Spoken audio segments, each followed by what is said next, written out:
जहाँ पर हमें वो विक्ट्री मिली, उसका मुझे बस एक पल जो था वो हमेशा याद रखना था और वो चखना था बस।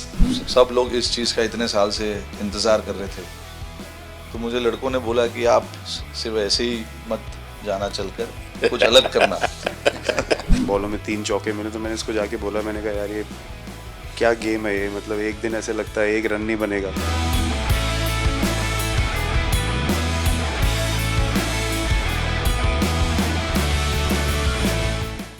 जमीन कोई भी हो, मिट्टी कहीं भी की हो, लेकिन क्रिकेट का जिंदगी ही पिच पे होती है और आपने क्रिकेट की जो जिंदगी है उसको चुमा कि ये कोई हिंदुस्तानी ही कर सकता है। जहाँ पर हमें वो विक्ट्री मिली, उसका मुझे बस एक पल जो था वो हमेशा याद रखना था और वो चखना था बस। क्योंकि उस पिच पर हम खेल के उस पिच पर जीते, क्योंकि हमने सब लोगों ने उस चीज़ का इतना वेट किया, इतना मेहनत किया। बहुत बार हमारे पास, बिल्कुल पास में आया था वर्ल्ड कप, बट हम आगे नहीं जा सके। लेकिन इस बार सब लोगों की वजह से हम उस चीज़ को हासिल कर सके। तो वो पिच मेरे लिए बहुत, मतलब ये था कि उस पिच पे हमने वो जो भी हमने किया उस पिच पे किया, तो इसलिए वो बस उस मोमेंट पे वो हो गया मेरे से। हम लोगों ने, पूरे टीम ने इस चीज़ के लिए इतना मेहनत किया था और वो मेहनत हमारी रंग लाई उस दिन। हर देशवासी ने मार्क किया होगा, लेकिन रोहित, मैंने दो एक्सट्रीम चीजें देखी। इसमें मुझे इमोशंस नजर आ रहा था, और जब तुम ट्रॉफी लेने जा रहे थे, जो नृत्य होता है सर, उसके पीछे ये था कि जैसे हम सबके लिए इतना बड़ा मोमेंट था वो, और हम सब लोग इस चीज़ का इतने साल से इंतज़ार कर रहे थे, तो मुझे लड़कों ने बोला कि आप सिर्फ ऐसे ही मत जाना, चलकर कुछ अलग करना। तो ये चहल का आइडिया था क्या? चहल और कुलदीप, चहल और कुलदीप। अच्छा, इस बार की लड़ाई तो आप उतार चढ़ाव वाली रही आपकी। पहले तो बहुत बहुत शुक्रिया आपका कि आपने हम सबको यहाँ बुलाया। और ये दिन मेरे लिए बहुत हमेशा मेरे जहन में रहेगा, क्योंकि ये पूरे टूर्नामेंट में मैं वो कंट्रीब्यूशन नहीं कर पाया जो मैं करना चाहता था। और एक समय पे मैंने राहुल भाई को भी बोला कि मैंने अपने आप को और टीम को, दोनों को न्याय नहीं दिया अभी तक। तो इन्होंने मुझे बोला कि जब सिचुएशन आएगी तो मुझे भरोसा है कि तुम परफॉर्म करोगे। तो ये कॉन्वर्सेशन हमारी हुई थी, और जब हम खेलने भी गए तो मैंने पहले ही रोहित को बोला, क्योंकि मेरा जैसे टूर्नामेंट गया था, मुझे इतना कॉन्फिडेंस नहीं था अंदर जब मैं खेलने जा रहा था कि वैसी बैटिंग हो सकेगी जैसी मैं करना चाहता हूँ। तो जब हम खेलने गए, मुझे पहले 4 बॉलों में 3 चौके मिले, तो मैंने इसको जाके बोला, मैंने कहा यार ये क्या गेम है ये, मतलब एक दिन ऐसे लगता है एक रन नहीं बनेगा, और एक दिन आप जाते हैं और सब कुछ होने लगता है। तो वहाँ पे मुझे फील हुआ कि, और स्पेशली जब हमारी विकेटें गिर गई, कि वो सिचुएशन में मुझे अपने आप को सरेंडर करना है। टीम के लिए क्या ज़रूरी है इस समय पे, सिर्फ वही मेरे फोकस में था। और मुझे ऐसा फील हुआ कि वो मुझे उस जोन में डाला गया। अब वो मैं किस वजह से डाला गया वो एक्सप्लेन करना मुश्किल है, बट मुझे ऐसा फील हुआ कि बिल्कुल मैं उस मोमेंट में बंध गया।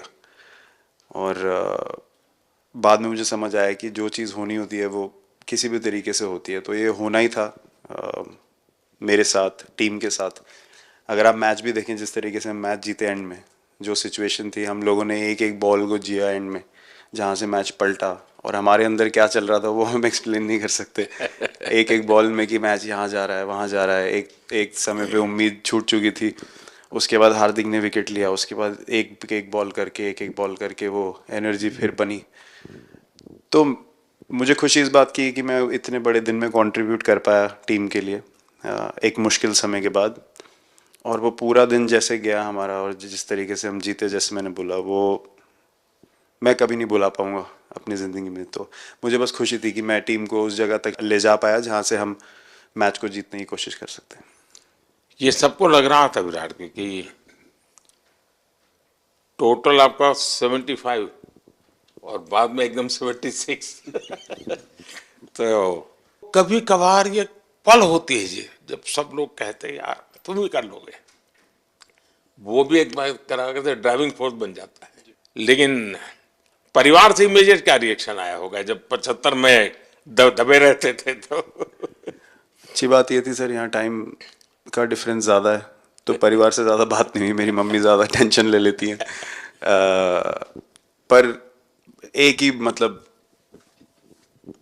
जो भी मैं करने की कोशिश कर रहा था वो हो नहीं पा रहा था। तो मुझे यही लगा कि जब आप अपनी तरफ से इतनी और आपको ये लगता है कि मैं कर दूंगा, तो वो कहीं ना कहीं आपका अहंकार ऊपर आ जाता है, तो फिर खेल आपसे दूर चला जाता है। तो वही छोड़ने की ज़रूरत थी। और जैसे मैंने कहा कि गेम की सिचुएशन ही ऐसी बन गई कि मेरे लिए जगह ही नहीं थी अपने अहंकार को ऊपर रखने की, वो पीछे रखना ही पड़ा टीम के लिए। और फिर गेम ने, फिर जब गेम को इज्जत दी तो गेम ने वापस उस दिन इज्जत दी। तो मुझे ये एक्सपीरियंस हुआ सर। बहुत बधाई भैया। 2007 में सबसे छोटे खिलाड़ी और 2024 में विजयी टीम के कैप्टन, क्या अनुभव करते हैं? सर सच बोलूं तो जब 2007 में मैं पहली बार टीम में आया था, और एक टूर हमने आयरलैंड में किया था जब जहाँ पे राहुल भाई कैप्टन थे। फिर उसके बाद हम सीधा साउथ अफ्रीका चले गए वर्ल्ड कप के लिए। तो वहाँ पे वर्ल्ड कप जीत गए पहली बार। तो जब इंडिया आए हम वर्ल्ड कप जीत के, तो पूरी मुंबई रास्ते में थे। हमें एयरपोर्ट से वानखेड़े स्टेडियम जाने के लिए 5 घंटा लगा। तो 2-3 दिन के बाद मैंने रियलाइज़ किया कि वर्ल्ड कप जीतना काफ़ी आसान है। लेकिन उसके बाद वर्ल्ड कप आते गए, बहुत बार हम पास पहुंचे बट जीत नहीं पाए। ये वर्ल्ड कप में मैं एक चीज़ बड़े कॉन्फिडेंट से बोल सकता हूँ कि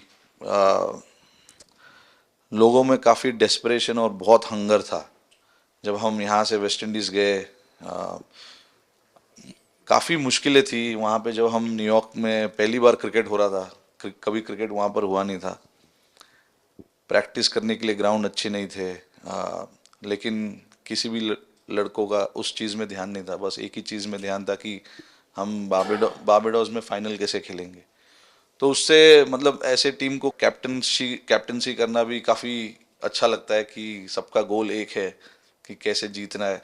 और जब हम देखते हैं कि लोगों के चेहरे पे इतनी मुस्कुराहट है और लोग एंजॉय कर रहे हैं एक दूसरे के साथ, रात रात तक सड़कों में घूम रहे इंडिया का फ्लैग लेकर, तो काफ़ी अच्छा लगता है। और हम ये जो ग्रुप है यहाँ पर, इनका हमारा एम भी यही है कि हम नेक्स्ट जनरेशन को कैसे इंस्पायर करते जाए। जैसे जब राहुल भाई और सचिन तेंदुलकर और सौरव गांगुली, लक्ष्मण, ये लोग सब खेलते थे तो हम सब उनको देखते थे। तो उन्होंने हम सारे लड़कों को इंस्पायर किया है। बट हमारा भी एक रिस्पॉन्सिबिलिटी है कि जो आगे वाले जनरेशन आएंगे उनको हम कैसे इंस्पायर कर सकते हैं। और ये शायद ये वर्ल्ड कप से आई एम श्योर कि आने वाले पीढ़ी में वो उत्साह बिल्कुल रहेगी। रोहित, आप हमेशा इतने सीरियस रहते हो।